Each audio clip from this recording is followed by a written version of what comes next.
How's everybody doing? Hello. Welcome. Thank you all for coming out and braving the weather. We're not going to have golf available today. We're going to pass on that. My name is Gene Powell. I've met most of you as you were coming in. Some of you are familiar faces that we also, or at least I have already known. I'm the Director of Instruction over at Four Bridges. And so if you are over there at all on the driving range, similar to here, there's a double-sided driving range. You'll see there's a building on the far end. That's where I spend the bulk of my time out there. So hopefully I'll see all of you soon out there on the lesson tee.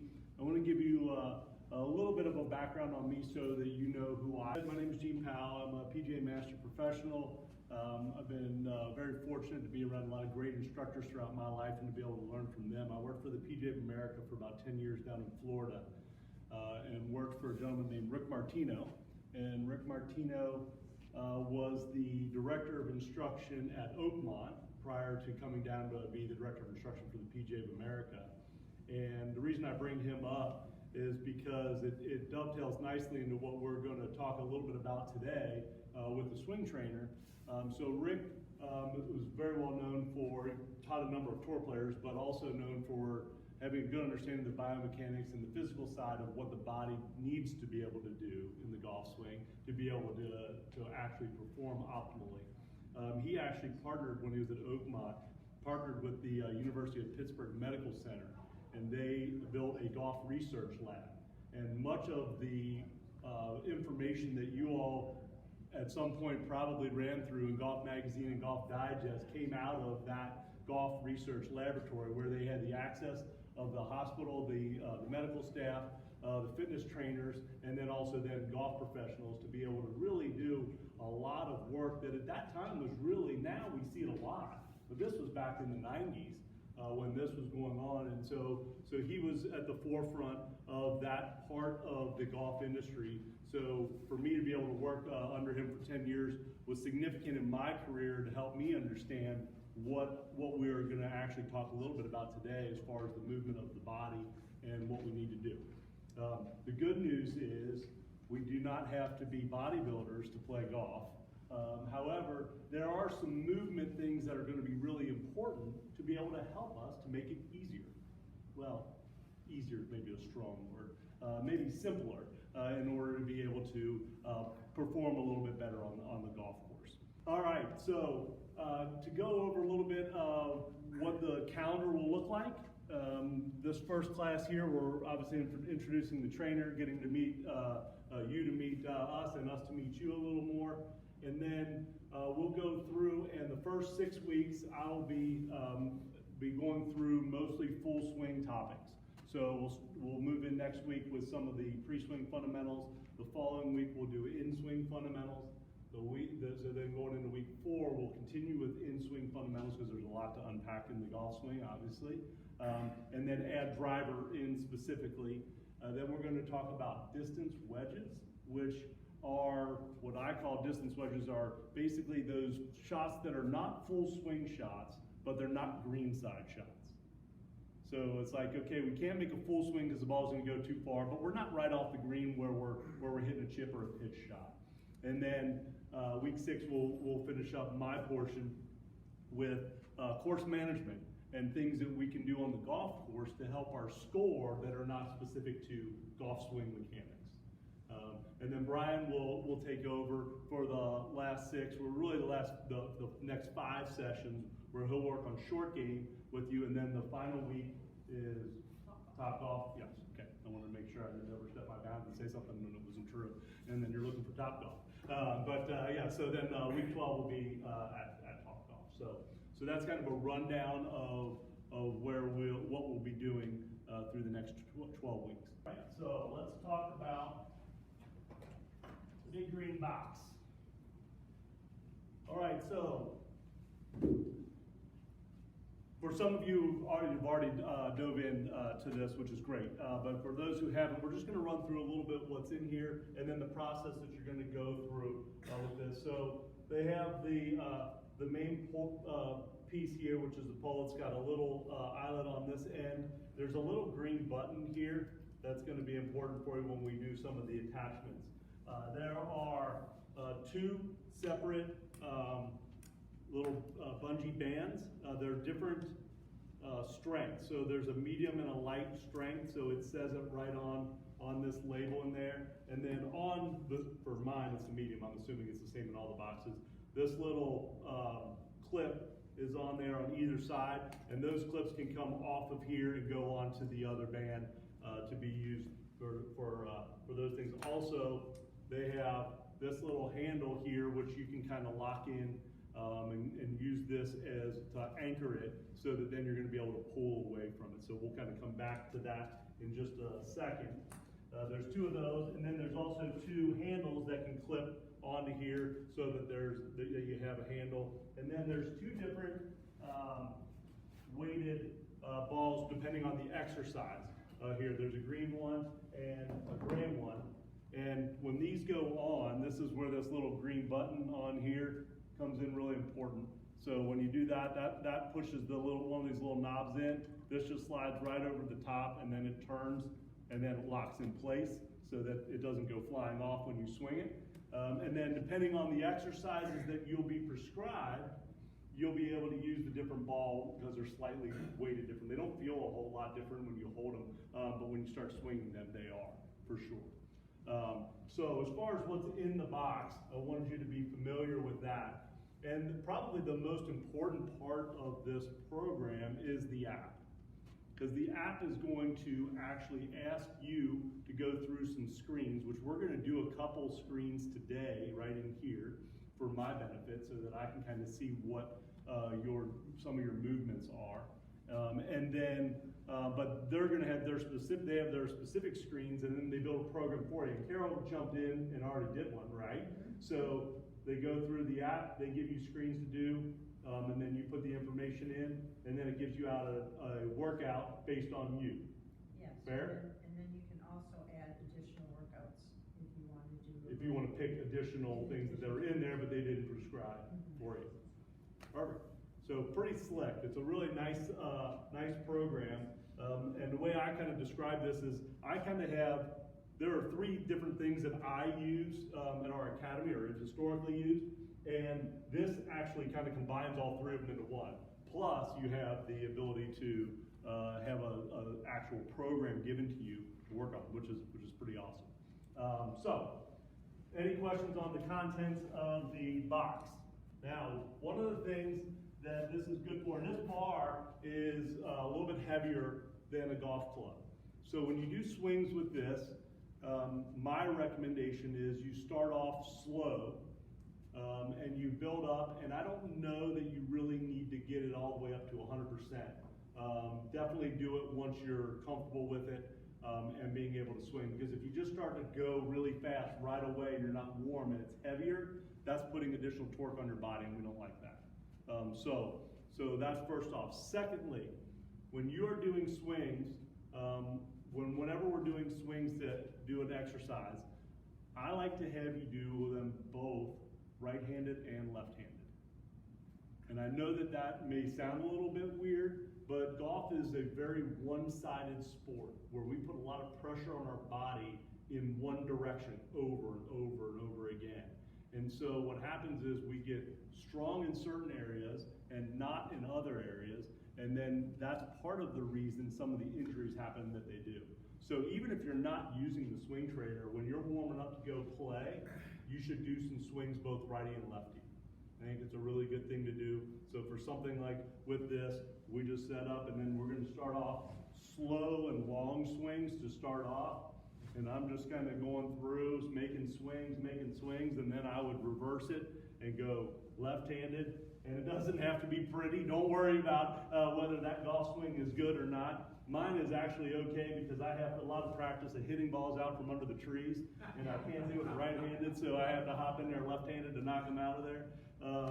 But if we can do that, then we can start to get a good balance through our body as far as the swings. Think about how many swings, if you're a right-handed golfer, how many you've made right-handed versus left-handed.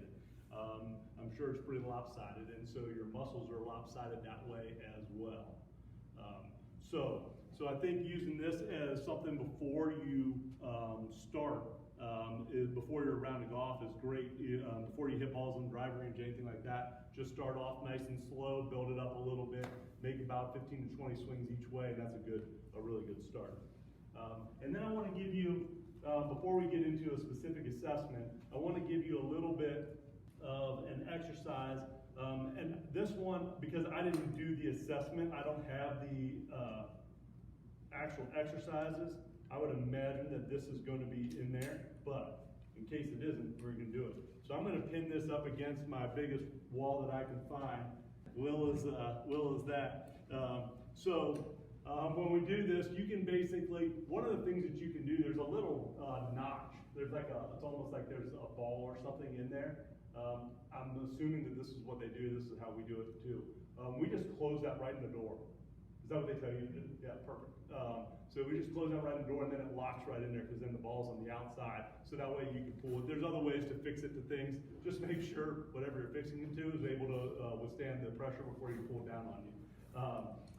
But what we're going to talk about, one of the most important movements in golf when you talk about the gym versus playing is what we call a chop. And so there's going to be, I'm going to give you two different versions of doing this. But you're going to set up where we're here. Let's see if we can get this one. So we're here. So your high leg, your up leg will be closest to whatever is there being pulled. And then you put your hands about shoulder width apart. And then from here, you want to go diagonally down, because in golf we have a lot of diagonal motion. So go ahead and hold that up. I'm not going to pull real hard, so just hold it nice and high. Yeah, so you want this one to be high, and then we would be here. And so basically you're going to pull it in front of you. And I'm going to move over so that I don't have to pull Will over. But you're going to pull it over in front of you, and then you extend with this arm. So you're pulling down and extending. And when you do a split stance, you're also working a lot through here because there's a lot of balance that's required when we do this and we go down. So it's just pulling it in front of you and then down. So it's kind of two different motions. You're going to pull it down in front of you and then extend, and you're just going to kind of push that diagonally down. Then the other one, you're going to do the same thing, but it's different. So this one, you can put a pillow or something down on the down knee, and we go here, but then it's the same thing. We're going to pull it in front and then push down as we're going through here. And this is really, we're working glutes, we're working balance, we're working everything through the upper body, and we're doing it in a diagonal fashion, which is what we do in the golf swing. So really important. And then you're going to switch and do it the other way. So again, we want to make sure that we're getting both sides. We don't want to do exercises just in the direction that we swing. One of the things that's super important for speed, if you're interested in more distance, is being able to decelerate properly. So part of the golf swing is stopping to create the speed that goes into the ball. So for example, as a right-handed golfer, my front side is actually stopping and reversing and going this way as the club accelerates into the golf ball. So if we can't decelerate properly, we're not going to be able to swing efficiently and be able to maximize our speed. So that's part of why swinging the opposite direction, for me left-handed, helps, because you start to learn those acceleration and deceleration points in your golf swing. So you don't have to think about all of that stuff. You just swing left-handed, swing right-handed, exercise left-handed, right-handed, and then that way you get the benefit of it. Does that make sense? All right, so we're going to, thank you, you did a great job. So we're going to do a couple little assessments here real quick so that you can get a jump start on some basic movements that we need to be able to do. So if you can stand up at your place, you don't need to do anything with these. If you have yours out, you can use it. On the last one, we'll use it, but you won't need to. I'll show you what it's like to do that. So we're going to go through a couple key movements here. And I'm going to show you first.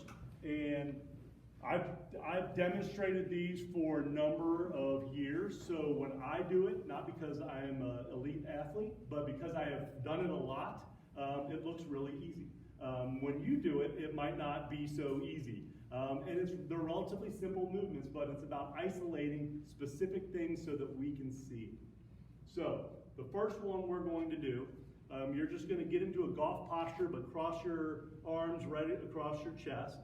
And I'm going to do it first, and then you can all do it after I do it. So just watch.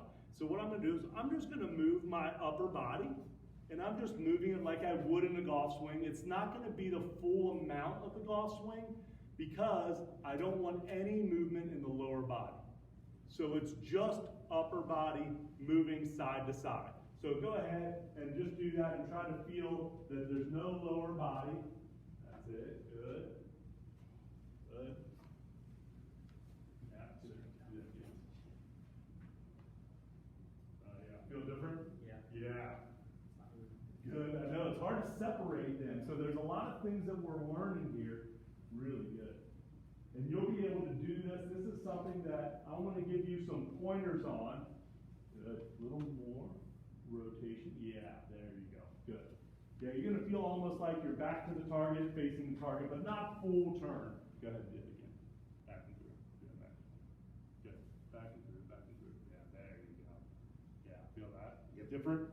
Yeah. Good. Excellent, excellent. Okay, so here's what I want you to look for when you do this in the mirror. In the mirror, first thing you're going to look for, am I moving my upper and not moving my lower? Because you don't realize it. For those of you that I grabbed your lower body, it's like, oh, wait a minute, that's different. I didn't realize that I was actually moving both. So this is teaching you to separate your upper and your lower body.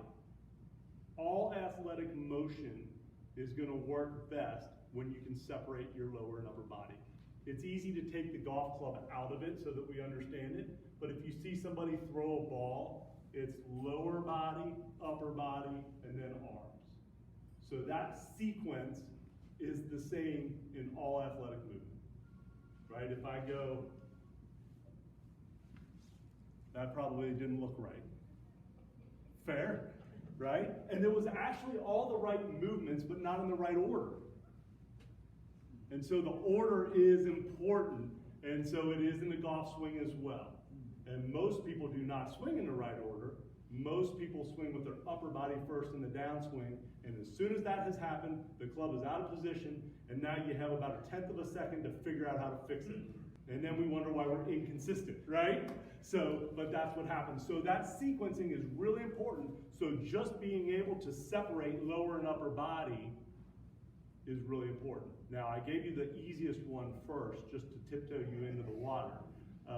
But the other things I want you to look for. Okay, so when you're looking in the mirror, am I able to turn without this going? Then, how far can I go? And that's not, we're not trying to maximize the stretch. But if it's this, right, if that's all the further I can go, okay, well then we got some mobility issues. Also, what you'll see is this. So that's not rotating, that's just changing the angles in there. And that happens an awful lot. So see if it's more of a rotation or more of an angular movement, because that could be some mobility issues as well. If it's hard to separate the two, it's about activation and about sometimes just about strength. You know, we got a lot of small muscles in here, and if they're not strong enough to be able to stabilize themselves, that's why all of a sudden I hold you, and then all of a sudden it's like, well, yeah, this is easy, right? You know, because I provided the stability that you didn't have as you were making that move. So, all right, now we're going to do another one, very similar, but this one is generally a little bit trickier. So we'll see. We should have the video on everybody else instead of on me for this one. So on this one, we're going to do the same setup, but now the upper body stays still, and we're just going to turn our lower body. I'm out. All right, so go ahead and just try to feel that. But again, easier when I hold you. Yeah, so that's all stability right there. So much easier when I'm the one stabilizing it. Yeah, see how it's all working together. Dance moves looking good. But being, again, able to separate lower and upper body. Lower and upper body. Super important. Because if we can't separate those, it's really difficult to just then do it in the golf swing. So we have to learn how to do it there. If that's something that is really, if either one of those was a challenge for you, the stability side of it is building strength. So the good news is for this, one of the things that is the same as the assessment is the part of the fix. So it's just doing this. You just activate it. if you're having a hard time, especially with the lower body, because the upper body was not stable, stabilize the upper body, activate the lower body. So what you can do is just hold something like there's a bar stool or just be able to do this. So now my upper body is stable and I can go ahead and move my lower body. So you can just kind of grab something, hold on to it. Even if you just put your hands on a wall, it'll be better. So that then we have that stability so that then you can start to activate. The other thing you can do is you can do it on all fours and move it up and down a little bit. That'll help to activate it. Here we're talking about moving our belt buckle, or our belt line rather, up and down. I won't make you guys do this one. This one is like 10 times worse than the one we just did. But if we do this, we talked about the belt line being the top of a bucket of water, and we want to pull the bucket level, then pour the water on our toes, and be able to just move our belt line this way, and we do it from here, and that's one that's really hard to do. Most people will start doing it and they'll actually feel it shaking. We call it shake and bake. Because those muscles we're isolating them so much that we never use those. So get in there and do that. That's one that you can do on all fours too, because that'll stabilize your upper body. All right, so one more before we're done beating you up. We're going to do an overhead deep squat. When we do this, you can do this you don't need to have anything, right? You don't need to use anything in your hands. But normally it's actually a little bit easier just because you have something here. But we're not looking for a weight. We're not trying to do 150 pounds over your head or anything like that. But if you just take a golf club and have that over your head, it just helps to keep your arms and everything in balance. So I'm going to show you first, and then you can do this. I'm going to show you a variation so that you can do this two different ways. So basically we're going to stand feet forward, everything facing forward as straight up and down as we can. I put the bar on my head first so that my arms can be at right angles, and then we go up. And the only reason I do this is because I just want to do it the same every time. I don't want to one time hold it like this and one time I'm holding it like this, because it changes the dynamic of the exercise. I'm a little bit persnickety that way, but we want it to be consistent. So we're here, and then all we're going to do is we're going to squat down. When I say that's all, right? There's a lot happening when we do this. What we want is we want to try to feel like our upper body is as straight as possible. You're going to go forward. I will for sure. But we want to try to feel that where you're dropping down. You're going to kind of feel almost like your back is riding down a wall. And you're going to go down, and you're just going to drop down as low as you can go, nice and patient, and then come back up. You'll feel all sorts of fun stuff starting to happen. If you feel like you can't go down any farther, don't go down any farther. Don't force it. We're just trying to see what that movement is like when you do that. Now, since you all don't have a club or anything to do it, what we do is we just put your thumbs right on your collarbone like this. And that way we can kind of try to feel that and go down. So feet forward, and go ahead and just drop down to where you can comfortably go. And then come on up. You feel like you're riding up and down the wall. Really good. That's better. Good. Really good. Excellent. Athlete right there. That's right. That's right. Good. Now, so we'll start to see a number of things. So when you do this, what you'll see is this, right? So when the bar is over your head or a golf club is over your head, you'll really see that. That's generally due to some tightness in here. Normally, could be some other things, but normally that. Then we also start to see this, where we'll go to one side or another. And that could be because of a bad knee or ankle or something like that, and there could be a legitimate reason to do that. Sometimes that knee is 100% healed, but we're so used to favoring it, we still do it. So then we have to be conscious about it. You have to know your own body. And then what we'll also see, and I'll do this way so you guys can see. So if you watch my heels, what you'll see a lot of is this. The heels coming off the ground, because that gives you more range of motion than your heels staying on the ground. So a lot of times if you keep your heels on the ground, you kind of get to here and you're like, okay, I'm stuck, I can't go any further. And that's just because everything has hit its point where it's like, okay, I'm done. And it's like, okay, that's where it is today. And then the goal is to keep working that further and further. This is probably one of the more comprehensive assessments, just doing this, because it shows so many, for golf, and because it shows us so many different things. So we want you to be able to try to move up and down, knees going forward, tailbone behind you, upper body more straight up and down as best you can. We tend to see a lot of stuff get really gummed up right in here. A lot of you work in a job that you're sitting a long time. That's killer for our hips. And then we rush out to the car, we drive and sit, and then we get to the golf course and we run to the first tee and we start swinging, right? And so we want to be able to do some stretches.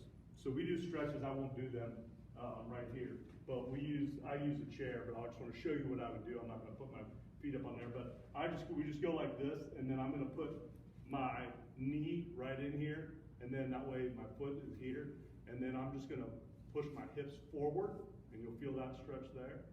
Then I'll sit back into that so that my butt is going towards my heel. And again, I'm trying to push my hips forward when I do that. Then I go back to more vertical with my leg, and then I'm going to pull away from it this way, and then I pull over this way, and I try to hold about a 15 count on each one of those, and then do the other side. Just that alone will loosen this up. In a golf cart, you can do that in a golf cart, where you just kind of pop up on the golf cart. That way you can hold the golf cart, for balance. So it's like, oh, thank goodness I don't have to worry about the balance part. You just kind of get in there and use that before you go out to play, stretch out that lower body.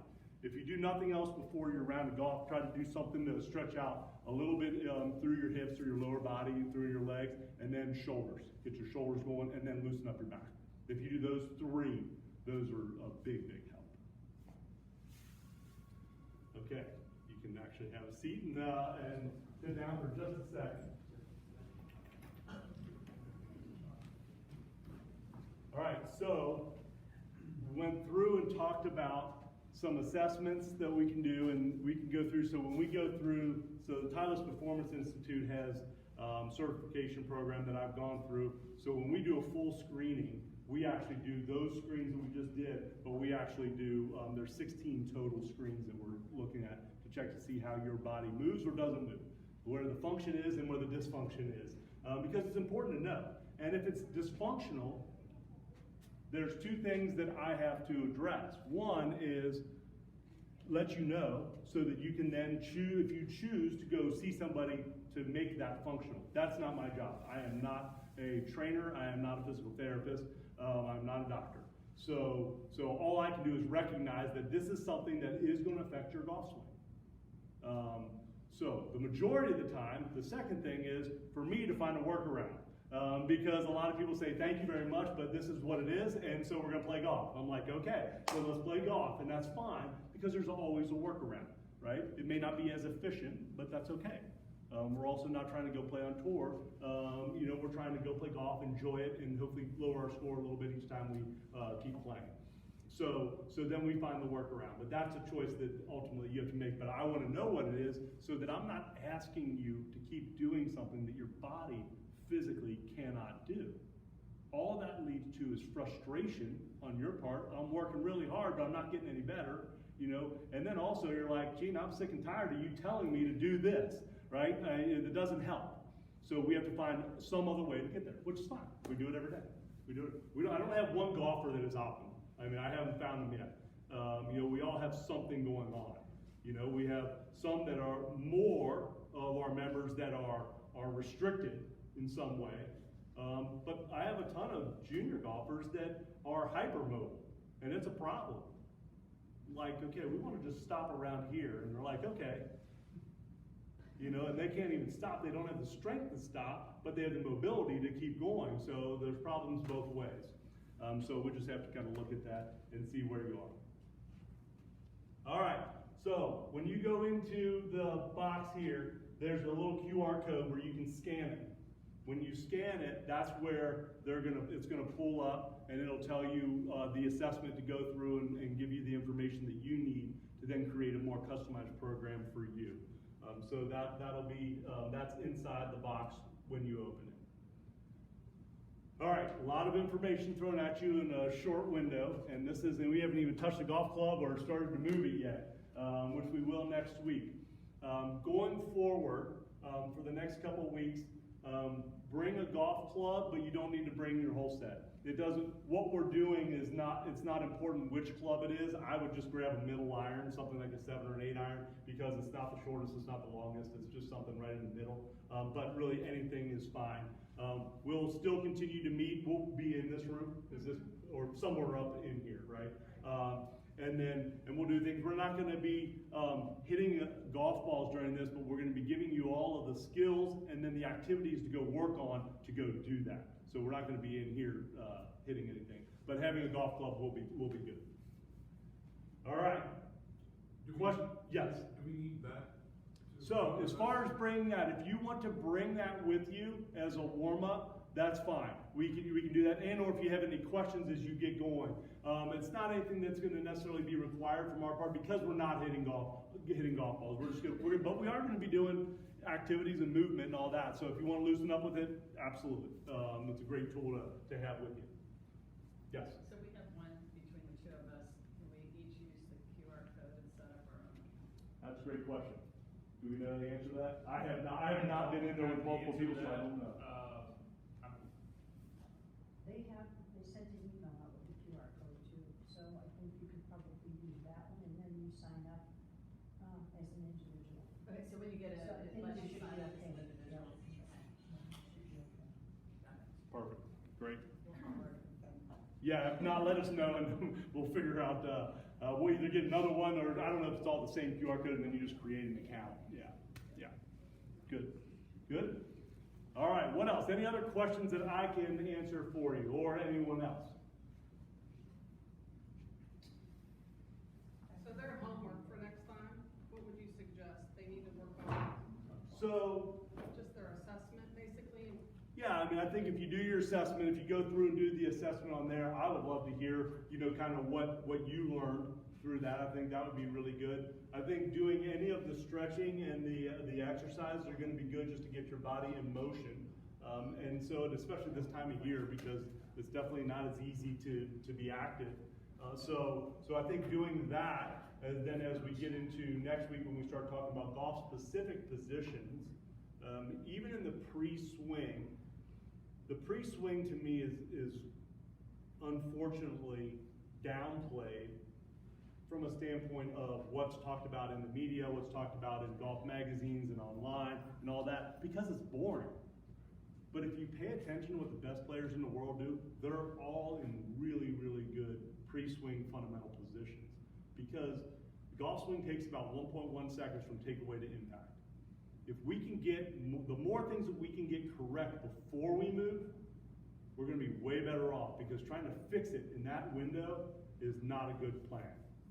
So we want to have our pre-swing fundamentals, and there are things that we see, like I talked about hips a lot with the lower body, where I'm going to ask you to get into a position, and there's some of you that are good. It's going to be almost like, I don't know if I can get there. My back I can feel that. It's like, yeah, it's tight. So again, we'll have workarounds, but if we can loosen up a little bit, it's just going to help you to get into those good positions. Good?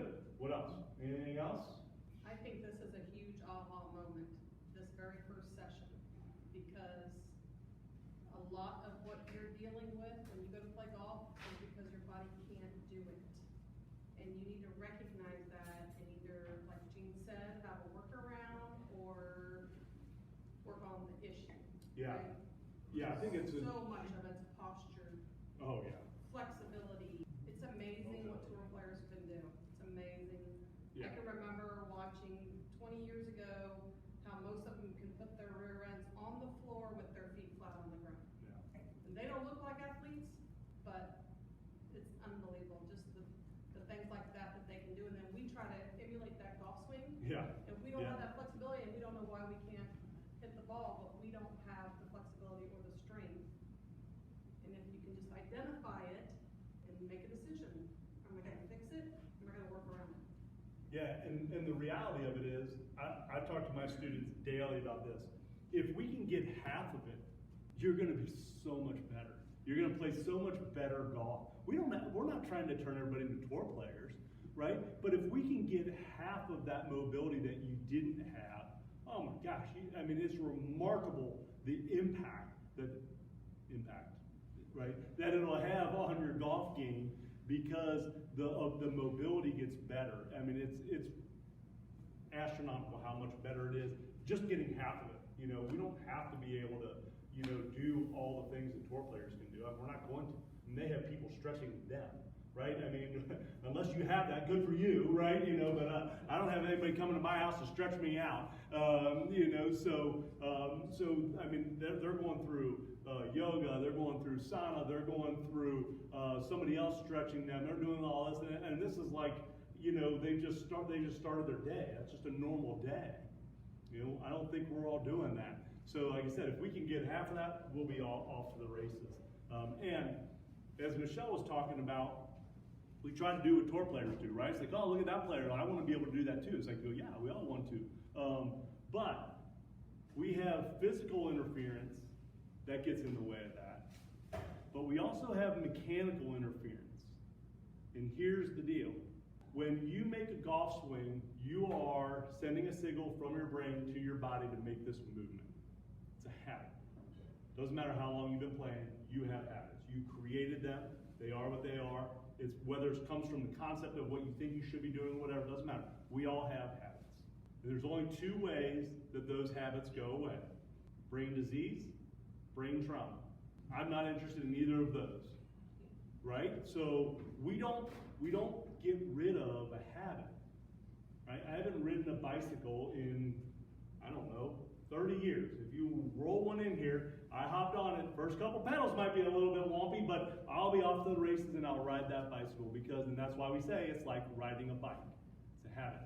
What we're doing when we're making change, we're creating a new habit, a new neurological signal that goes to the muscles, and we have to make that habit stronger than the old habit. That's what we're doing. That's what I do every day at work. That's my job, is to help people build those signals. That's why the drill work, the practice, and what we're going to do over these next few weeks is there is a secret, right? That's the secret. It's like, okay, I have to create a new signal, and I just have to tend to it over and over again till that signal becomes the strongest signal. Doesn't mean that we can't do good stuff before that becomes a habit. We can. It starts to get better along the way, but that's how we get to ownership of it, and that's really where we'll be focused. So there's interference between our body unable to move, but then there's also interference of what we're doing, and it's like, oh, I just can't turn that way. It's like, well, yeah, because your brain is telling you to do this, and then now we're asking you to do something different. So yeah, we'll have that all buttoned up for you in the next matter of 3 weeks. Good? All right, any other questions? Good? All right. Appreciate your attendance and being here, and we'll look forward to seeing you next week. Thank you.